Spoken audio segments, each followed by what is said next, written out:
IAS institute నిర్వహిస్తున్న all India scholarship exam pass అవ్వండి. 2 years ఫీజులో 50% మాత్రమే పే చేయండి.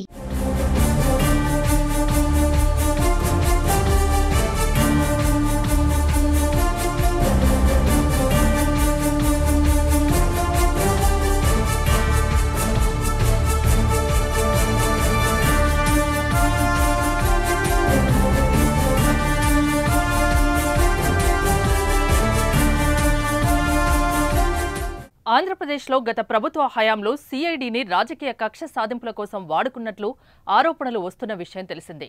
ఈ క్రమంలోనే సిఐడి విభాగం మాజీ అధిపతి ఐపీఎస్ అధికారి ఎన్ సంజయ్పై సస్పెన్షన్ వేటు పడింది.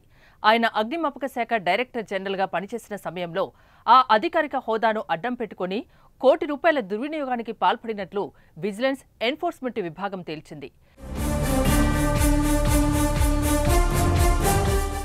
సౌత్రికా technologies and infra private limited అనే సంస్థతో కుమ్మక్కైనట్లు నిర్ధారించింది.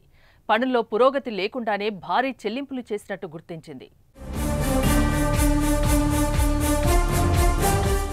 సంజయ్ బిడ్ రిగ్గింగ్, టెండర్లు కట్టబెట్టడంలో ఏకపక్షంగా వ్యవహరించి విశ్వాసఘాతుకానికి పాల్పడినట్లు తేల్చింది. తాజాగా రాష్ట్ర ప్రభుత్వానికి ఎన్ఫోర్స్మెంట్ విభాగం విచారణ నివేదిక సమర్పించింది.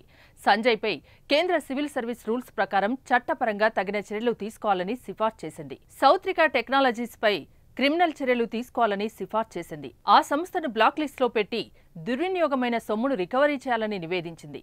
విజిలెన్స్ ఎన్ఫోర్స్మెంట్ నివేదిక ఆధారంగా సంజయ్ని సస్పెండ్ చేస్తూ ప్రభుత్వం ఆదేశాలు జారీ చేసింది. సస్పెన్షన్ సమయంలో హెడ్ క్వార్టర్స్ విడిచి వెళ్లరాదని ఉత్తర్వుల్లో పేర్కొంది.